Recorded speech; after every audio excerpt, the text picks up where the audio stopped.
Salah satu dari 6 rukun iman mewajibkan kepada kita percaya kepada akhirat. Artinya tidak sempurna iman seorang manusia, tidak sempurna iman orang Islam apabila dia tidak percaya kepada akhirat. Bahkan jika engkau ingin melihat keimanan seseorang di antara kalian, maka lihatlah sejauh mana dia percaya kepada akhirat. Artinya semakin tinggi kepercayaan seseorang kepada akhirat, maka semakin tebal keyakinannya kepada Allah. Sebaliknya, semakin tipis kepercayaan seseorang kepada akhirat, maka hampir bisa dipastikan dia tidak percaya kepada Allah. Bahkan salah satu sebab kita datang sholat berjamaah subuh di sini, kira-kira apa sebabnya? Apa karena mengharap dapat hadiah beras? Bukan. Apa karena kita mau dapat pulsa? Tidak. Salah satu sebabnya karena kita percaya bahwa di akhirat kelak ada manfaatnya ini sholat berjamaah subuh. Kalau bukan karena kita manfaat subuh ini, karena kita mengharap faedah dan keutamaan di akhirat kelak, Masya Allah begitu berat orang datang sholat subuh. Dingin, lagi enak-enaknya tidur, tidak ada kita dapat. Tapi karena kita percaya ke akhirat, maka kita datang berjamaah subuh di tempat ini. Ibu bapak saudara-saudara sekalian, salah satu kehidupan akhirat kelak itu ada yang disebut hari pembalasan, dan di sananya ada disebut padang mahsyar. Padang mahsyar itu menurut informasi dalam kitab, padang mahsyar itu matahari dari kepala panasnya seolah-olah tinggal 1 jengkal. Bayangkan, tinggal 1 jengkal panasnya. Sekarang saja masih jutaan kilometer, panasnya minta ampun. Ada orang gara-gara panasnya matahari ketika upacara pingsan. Kita di padang mahsyar kelak, matahari seolah-olah panasnya tinggal 1 jengkal. Dan pada saat itu seseorang manusia tidak bergerak kakinya sebelum ditanya 4 hal. Ini subuh kali ini saya kasih bocor ini pertanyaan. Jadi semua manusia di akhirat nanti pasti ditanya 4 hal ini. Maka siapkan memang jawabannya Pak. Pasti ditanya masalah ini. Maka bapak-bapak siapkan jawabannya. Pertama kata Nabi akan ditanya, umurmu kau gunakan untuk apa?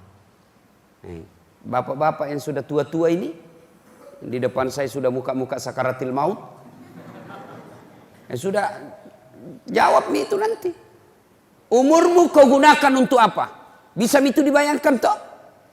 Dari 1 tahun sampai 17 tahun saya di kampung di Sulawesi Selatan. 18 tahun saya merantau ke Batam.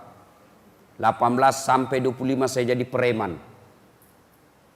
26 sampai 30 saya menjadi pimpinan preman. 65 sampai 70 baru kak sadar. Berarti baru 5 tahun modal tak. Selebihnya lebih banyak dosa.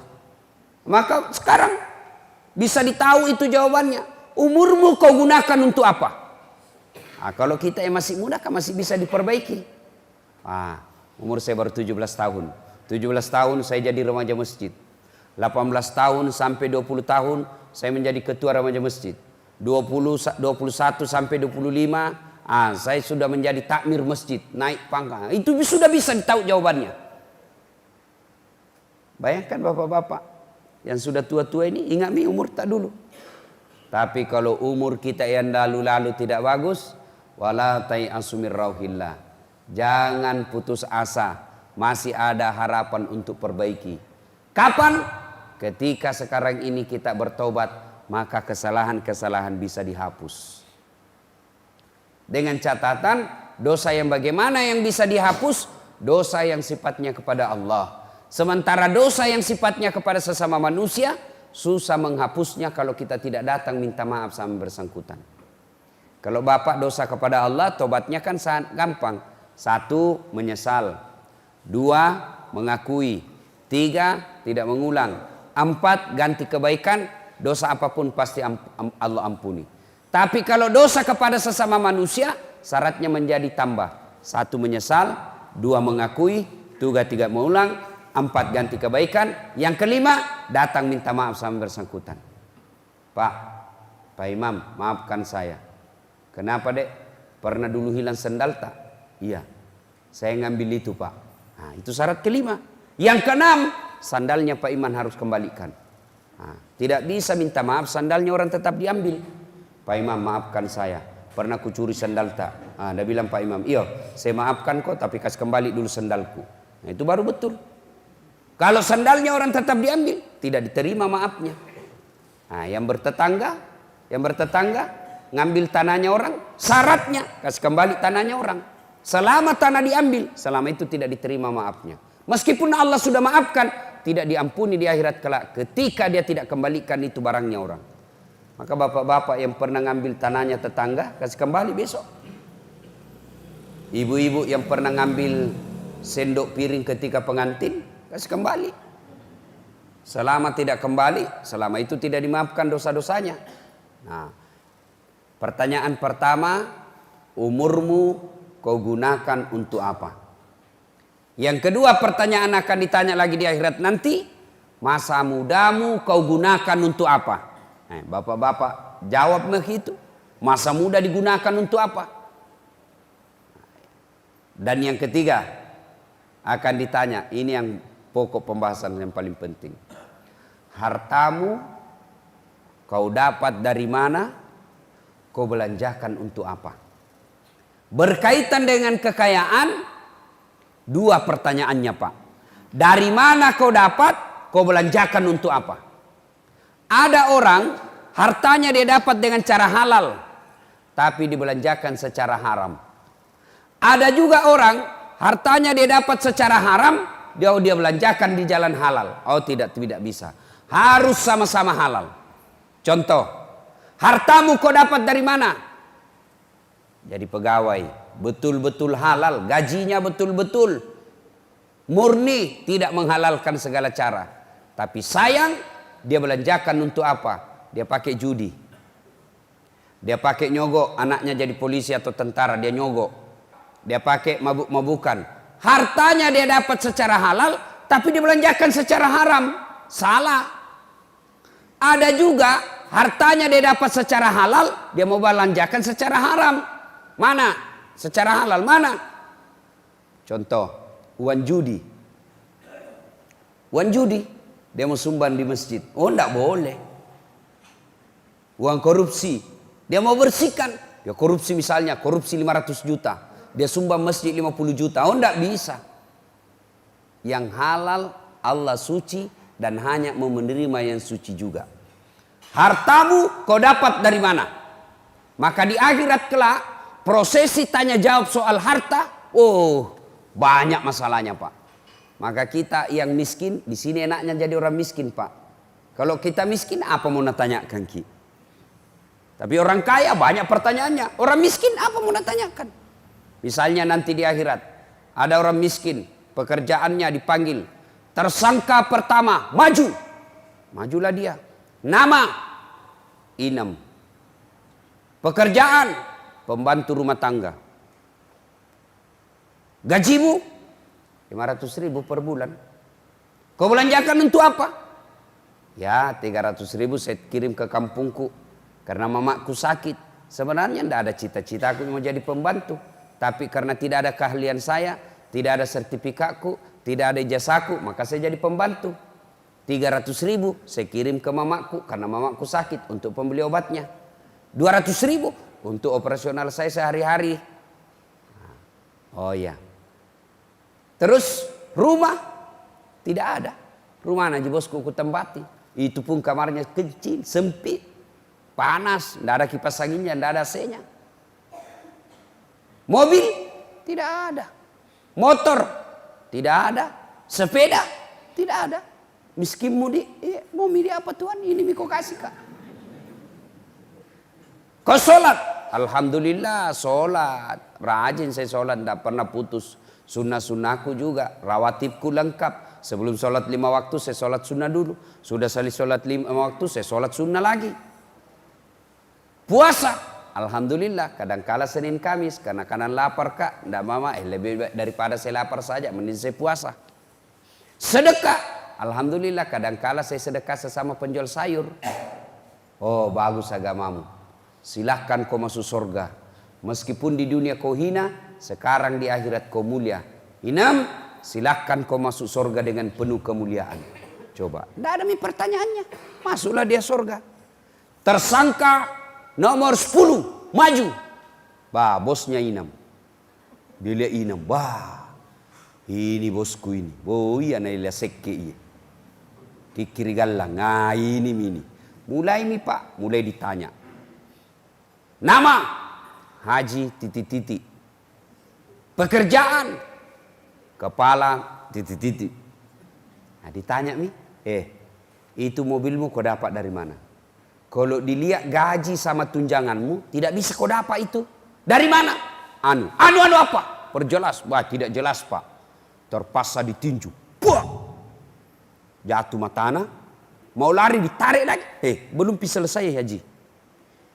Itu pelek mobilmu dari mana kau beli? Kalau dilihat gajimu tidak bisa kau beli. Anu apa? Ditempeleng. Buah! Baik, robek lagi telinganya. Mau lari ditarik lagi. Itu tegel di rumahmu dari mana itu? Kalau dilihat tidak bisa kau beli, itu berapa gajimu? 4 juta. Dari mana itu tegel? Tidak jelas juga, ditusuk lagi matanya. Bah! Mau lari ditarik lagi, belum bisa selesai. Itu cincinmu dari mana? Tidak jelas lagi. Banyak sekali pertanyaannya Pak. Bannya mobilnya, peleknya, pembeli bensinnya. Semua ditanya. Itu lemarimu di rumah dari mana? Itu atapmu, bagaimana kau bisa beli itu? Itu pagarmu yang mahal dari mana? Banyak sekali pertanyaan. Kalau kita orang kontrak rumah kan tidak ada pertanyaan. Rumah kontrak. Selesai ini. Mobil, PT. Tidak ada lanjutan. Tapi yang punya mobil, ditanya bensinnya, ditanya pembeli bannya, ditanya pembeli, macam-macam semua Pak. Kalau kita, mobil tidak ada. Selesai. Sembahyang Tuhan, kau puasa Ramadan, Senin Kamis tidak sempat, tapi masuk tanya surga Pak, tapi babak belur mi masuk surga, tapi robek mi semua badannya, puri calla man rasa nih Pak, masuk surga, tapi bengkok mi mukanya, ketemu pembantunya, nah bilang Inam, puang. Kenapa? Jangan kau banyak bicara di situ. Dari mana Ki? Kenapa Ki baru masuk? Nah saya lama mak di sini di surga 4 tahun mak. Kenapa Ki baru masuk? Nah bilang terlambat Kak Inam. Kenapa bisa Ki terlambat? Nah, aku kira 4 mobil tak itu hari. Nah bilang iya itu mi 4 mobil, banyak sekali pertanyaannya. Maka bapak-bapak, jangan selalu pikir enak jadi orang kaya. Masih sakit Pak. Kecuali dia dermawan.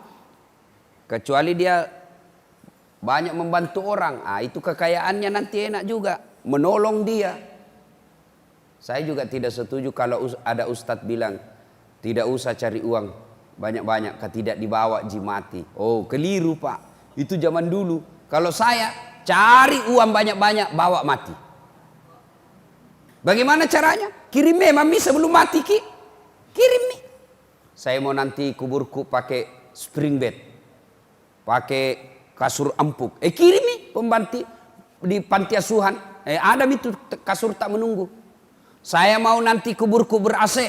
Kirimi pembeli AC di masjid. Ada itu AC tak menunggu. Saya mau nanti kuburku terang. Bayarkan lampunya masjid tiap bulan. Kerak terang itu nanti lampu tak. Tapi bagaimana mau baik kubur tak nak kita seke. Kikiri galap aku jambatan. Kumpul, mati, tidak sempat nanik mati. Ada itu orang begitu. Nanti anakku, jangan maki harap kalau anak tak. Ada orang begitu Pak, setengah mati cari uang, kumpul, balu pelit, tidak sempat bersedekah, kena serangan jantung, mati. Anak tak nikmati, ya kalau anak tak pas sembahyang. Kalau Pak Botoro, ikon atau macilakana. Setengah mati cari uang tidak nikmati. Banyak orang begitu Pak. Banyak. Pelit. Datang takmir masjid langsung bengkok mukanya. Apalagi kalau nak lihat itu pengurus masjid bawa map, langsung dalam hatinya. Les. Minta sumbangan lagi. Nanti ketika kita kasih sumbangan Pak, di akhirat justru kita nanti berterima kasih sama itu pengurus masjid. Kita akan berkata, terima kasih Pak. Gara-gara kita itu datang di rumah minta pembangunan masjid sehingga ada yang kunikmati di akhirat. Andai tidak datang, kita tidak tahu ini bagaimana hidupku di sini. Ada orang begitu Pak. Investasi, beli ruko. Mau sakaratil maut, masih ruko terus ingat. Mau pensiun apa nak bilang? Ustadz, insya Allah tahun depan pensiun mak. Alhamdulillah ada mi kebunku ini tempatku nanti bercocok tanam. Ada jomi toko-toko ku buka tempatku nanti kalau sore-sore berda. Ilaha illallah. Bukannya berpikir Ustadz ada mini rumah sudah ku beli dekat masjid supaya nanti dekat ke masjid berjamaah.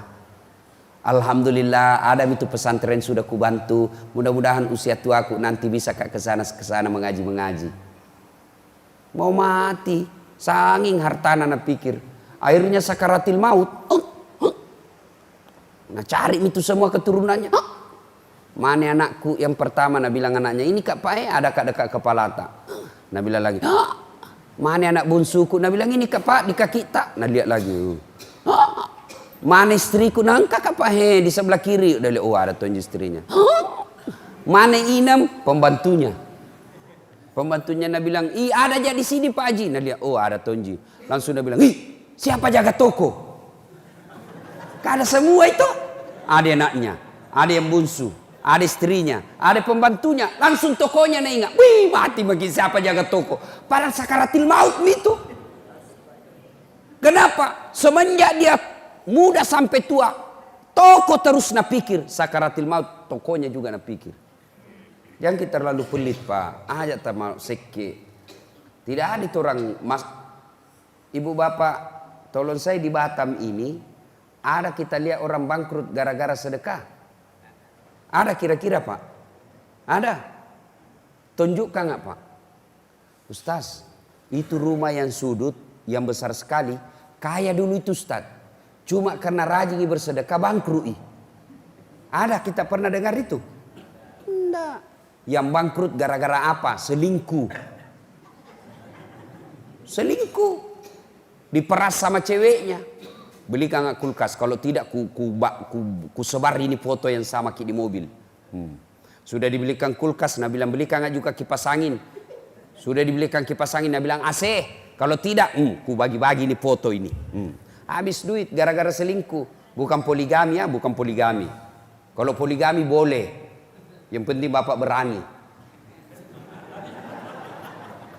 Apa mau poligami, nak takut sekali sama istrinya. Bagaimana kau mau poligami, nah sedangkan istri sudah pegang remote control televisi, tidak bisa makin macam-macam. Apalagi kalau istri orang Bugis. Orang Bugis Makassar, nah bilang coba kok. Kalau mau kau kasih ketemu kau nenek nu. Ibu-ibu sampai ada bapak-bapak takut sekali sama istrinya. Sampai di akhirat begitu istrinya lebih dulu masuk surga Pak. Lebih dulu masuk surga. Begitu suaminya mau masuk surga, dilihat, ada lagi. Angka sila como. Nggak jadi deh, nggak jadi. Begitu nalihat istrinya dalam surga, dia bilang jangan malaikat, nasi sakak lagi nanti. Ada di sini bapak-bapak takut sama istrinya? Ada.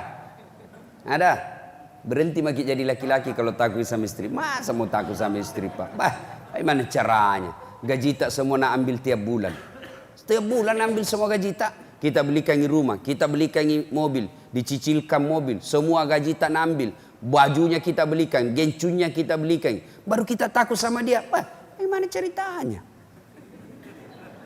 Kecuali bapaknya atau mertua tak kasih modal 10 miliar, ya bolehlah kita takut sama istri. Tapi kalau kita yang hidupi, bagaimana caranya mau takut sama istri Pak? Berhenti kita takut sama istri.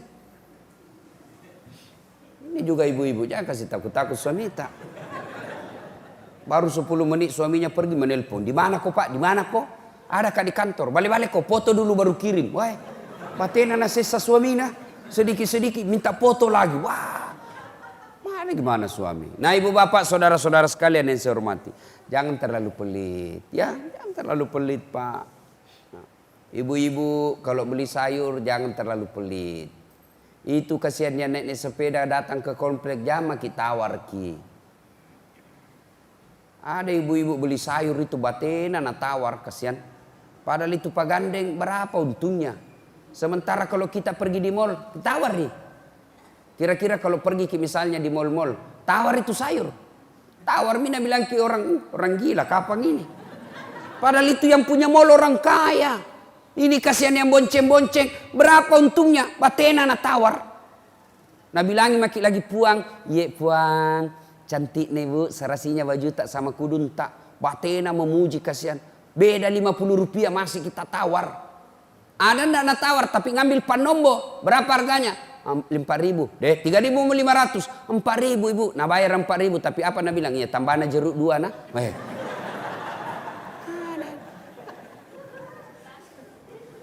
Ibu ketawa karena ibu begitu toh. Dari mana lagi pelitnya kita pak? Ay, kalau kita pelit coba kalau lihat kalau kita undang ustad.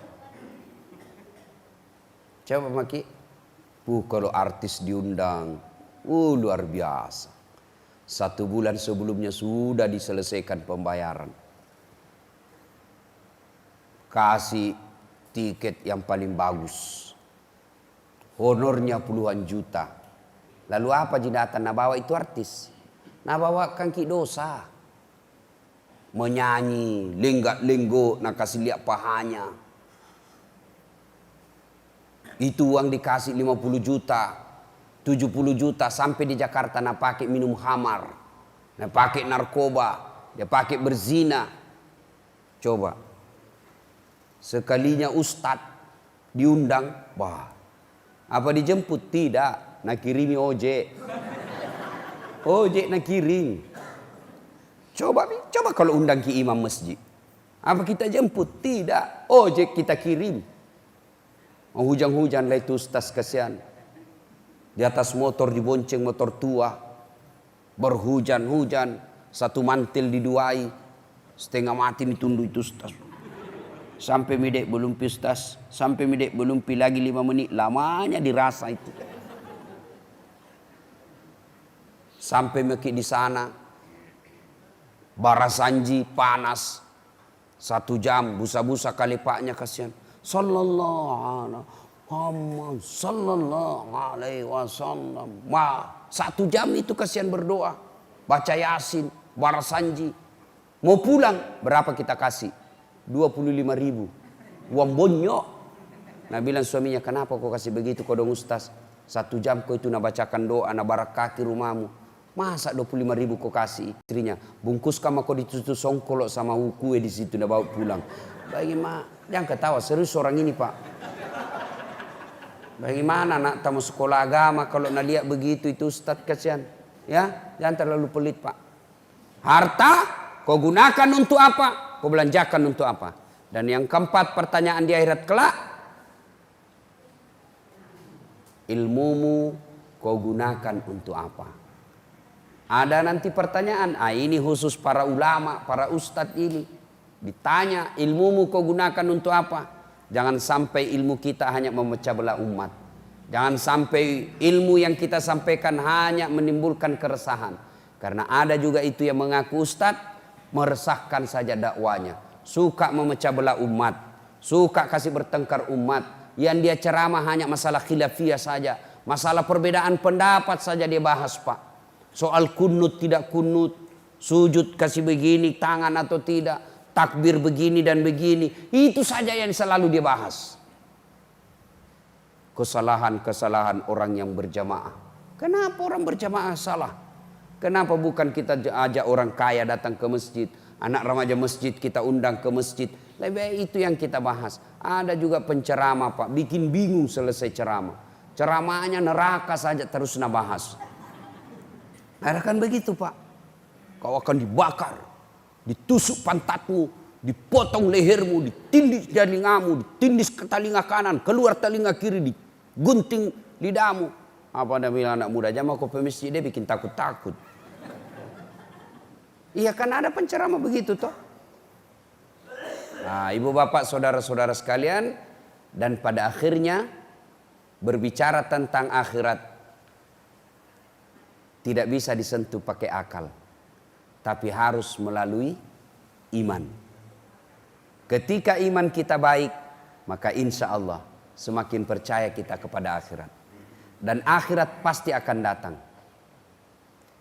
Kaya sementara, miskin sementara, sakit sementara, sehat sementara, kaya kuat sementara. Satu saja yang abadi. Apa? Akhirat. Bapak datang merantau ke sini, cari harta ke sini, ternyata di sini tidak nyaman. Ternyata di sini tidak enak. Sudah, saya jual rumah, pulang kembali ke Sulawesi. Masih bisa Ki. Menderita di Batam, masih ada pilihan. Saya kembali ke Jawa. Menderita di Batam, saya kembali ke Sulawesi. Masih ada pilihan kembali kampung. Tapi ketika Bapak masuk di kubur, mau kembali.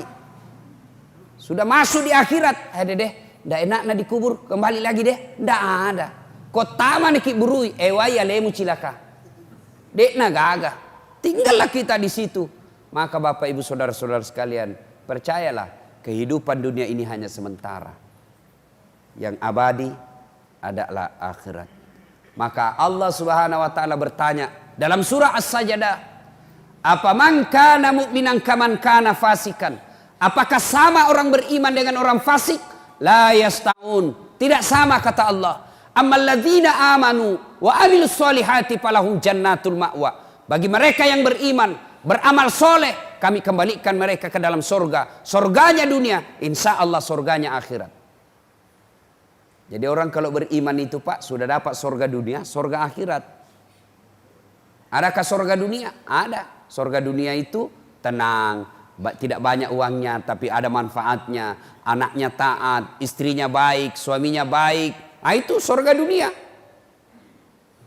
Ada juga nerakanya dunia. Apa neraka dunia? Anak pembangkang, lain dibilang, lain dia sebut. Dijualkan sawah, dijualkan rumah untuk kirim ke Jakarta kuliah. Tapi apa? Dia hanya kasih malu kita, dia kasih hamil ceweknya. Nerakanya dunia itu kau dapat. Wa ammal ladzina fataku fama'wahumun nar. Bagi mereka yang pembangkang, pura-pura beriman, kami kembalikan mereka ke neraka. Nerakanya dunia, apalagi nerakanya akhirat. Bapak kalau menderita di dunia Pak, tidak ada orang menderita selama-lamanya. Tapi kalau Bapak menderita di akhirat, tidak ada nih Pak. Ini kita ini berapa umur tak Pak? Berapa umur tak? Berapa umur tak masih malas bersedekah? Berapa umur tak masih malas melakukan kebaikan? Umur sudah 50 tahun. Hebat sekali sudah Pak kalau ditambah itu 10 tahun. Jangan pikir lama itu 10 tahun. 10 tahun sebentar Pak, cuma 2 kali pilkada. Itu sebentar itu pilkada 10 tahun. Saya heran. Pak ini saya kerjaku hampir tiap malam takziah. Hampir tiap malam saya ceramah kematian. Itu jarang nih orang saya takziahi Pak 70 tahun. Jarang sekali orang meninggal 70 tahun. Artinya apa? Semakin langka umur panjang. Yang banyak saya takziahi rata-rata 40 lebih, 50 lebih. Jarang itu 60-70 tahun. Jarang. Artinya semakin pendek umur kita. Nah ini bapak-bapak ini. Sudah 50 tahun. Hati-hati maki Pak. Mari ngeren nih. Sudahlah. Kalau kita sudah pensiun. Jangan maki lagi pikir-pikir dunia. Lebih kita pikir tabungan akhirat. Kalau dunia ini menderita. Tidak. Pak. Pernah kita lihat ada orang menderita. Dari lahir sampai mati menderita terus. Tidak. Paling ada terkata. Jangan bisa umur hidup. 1 hari saja tidak ada orang dari bangun sampai tidur sampai bangun lagi menderita terus. Tidak, pasti ada senyumnya. Di penjara pasti ada senyum-senyumnya. Tidak ada orang begitu bangun nangis terus sampai tidur sampai bangun lagi nangis terus. Tidak. Pasti ada ketawanya. Tapi kalau dikubur maki Pak, begitu Bapak menderita awalnya menderita maki selamanya. Maka untuk itu persiapkan kehidupan akhirat kita. Perhidupan akhirat ini untuk dipersiapkan. Salah satu diantaranya adalah menghidupkan sholat jamaah seperti ini. Bayangkan Pak, kalau 5 waktu kita datang berjamaah, kita tidak ngambil barangnya orang, tidak pernah bicara kotor, tidak pernah merugikan orang, 5 waktu ada di masjid, apa alasannya Tuhan larang kita masuk surga? Lalu apa alasannya Allah menyeret kita masuk neraka kalau kita hidup di dunia memelihara sholat 5 waktu dan berjamaah di masjid? Inilah tausiah kita, mudah-mudahan ada manfaat. Lebih dan kurangnya mohon dimaafkan. Nun wal kalam ya misturun. Billahi fisabilil haq. Assalamualaikum warahmatullahi wabarakatuh.